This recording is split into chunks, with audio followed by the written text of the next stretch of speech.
അസ്സലാമു അലൈക്കും. എന്തെല്ലാവരും വിശേഷങ്ങൾ? സുഖമാണ്, അൽഹംദുലില്ലാഹ്. ഇവിടെ അർഹത്താണ്. എല്ലാവരും ജീവിതത്തിൽ സന്തോഷം സമാധാനം നൽകട്ടെ. അതുപോലെ നമ്മളെ രോഗങ്ങളൊക്കെ റബ്ബ് ശിഫയാക്കട്ടെ. നമ്മളിൽ നിന്ന് മരണപ്പെട്ടു പോയവരുടെ ഖബറുടെ വിശാലമാക്കി കൊടുക്കട്ടെ ഇൻഷാ അല്ലാഹ്. ഇന്നത്തെ ഒരു വീഡിയോ ഇസ്മുൽ ബഹർ ഓതിയാലുള്ള എന്ന ദുആ ഓതിയാൽ നിങ്ങൾക്ക് 13 ഗുണങ്ങളുണ്ട്. അത് ഏതൊക്കെയാണോ നിങ്ങൾ ഏതൊക്കെ നോക്കിയാൽ നമ്മളെ മുസീബത്തുകളുണ്ടോ അത് മാറ്റിത്തരും. പക്ഷേ നമ്മൾ എന്തെങ്കിലും ആഗ്രഹിക്കുന്നുണ്ടോ അത് നടത്തി തരുന്ന പറയാം. അപ്പോൾ ഏതാണ് ആ ഗുണങ്ങൾ? ഒന്നാമത്തത്, എന്താവശ്യമാണോ നിങ്ങൾ ഓതുന്നത്, എന്താവശ്യത്തിനാണോ നിങ്ങൾ ഓതുന്നത് അത് നടത്തി തരുമെന്ന് പറയുന്നത്. നമ്മൾ എന്താണ് ആഗ്രഹിക്കുന്നത് അത് നടക്കും. രണ്ടാമത്തെ കാര്യം, എല്ലാ രീതിയിലുള്ള ഭയമില്ലാതാക്കും. നമ്മൾ എന്തിനെക്കുറിച്ചാണോ ഭയപ്പെടുന്നത് ആ ഭയത്തെ തൊട്ട് നമുക്ക് പേടിയില്ലാതാക്കും. മൂന്നാമത്തെ കാര്യം, രോഗങ്ങൾക്ക് ശിഫ നൽകും. നമ്മൾ എല്ലാവരും രോഗത്തെ തൊട്ട് പേടിക്കുന്ന ആൾക്കാരാണല്ലേ. ആ രോഗങ്ങളൊക്കെ പഠിച്ചോൻ ശിഫ നൽകുന്ന പറയുന്നത്.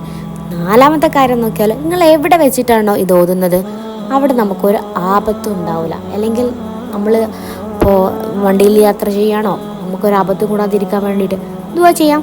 അഞ്ചാമത്തെ കാര്യം, മനപ്രയാസം മാറും. നമ്മൾ എന്തിനെ കുറിച്ചാണ് വേവലാതിപ്പെടുന്നത്, എന്തിനെ കുറിച്ചാണ് നമ്മളെ മനസ്സിങ്ങനെ വെപ്രളപ്പെടുന്നത് അത് നമുക്ക് പ്രയാസപ്പെടൂല. ആറാമത്തെ കാര്യം നോക്കിയാലോ, സൂര്യോദയത്തിന് ശേഷം നിങ്ങൾ ഓതിയാൽ ദുആക്ക് ഇജാബത്ത് കിട്ടുമെന്ന് പറയണത്. നമ്മളെല്ലാവരും ആഗ്രഹിക്കുന്ന കാര്യമാണല്ലേ, നമ്മളെ ദുആകൾക്ക് ഇജാബത്ത് കിട്ടണം. അപ്പം നമ്മുടെ ദുആകൾക്ക് ഇജാബത്ത് കിട്ടും. ഏഴാമത്തെ കാര്യം, ബുദ്ധിമുട്ട് പ്രയാസങ്ങൾ എല്ലാ പ്രയാസങ്ങളും പഠിച്ചോ മാറ്റിത്തരും. എട്ടാമത്തെ കാര്യം എന്ന് നോക്കിയാലോ, എല്ലാവരും മുന്നിലും നമ്മളെ സ്ഥാനം ഉയരും.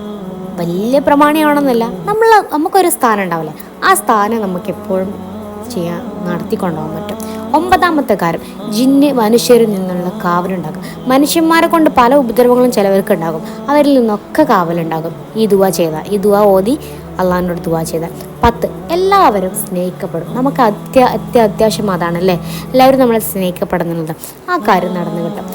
11ാമത്തെ കാര്യം, ശത്രുക്കളുള്ളപ്പോൾ ഓതിയാൽ അവരിൽ നിന്നും സംരക്ഷണം നൽകും. ശത്രുക്കൾ നമുക്കുണ്ട്, അവരിൽ നിന്ന് നമുക്ക് സംരക്ഷണം പടച്ചവൻ നൽകും.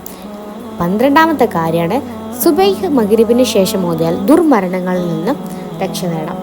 ദുർമരണങ്ങൾ, കാറിടിച്ച് ബസ്സിടിച്ച് അതുപോലെയുള്ള ആക്സിഡൻറ്റ് പോലെയുള്ള നിന്നും നമുക്ക് രക്ഷപ്പെടാം.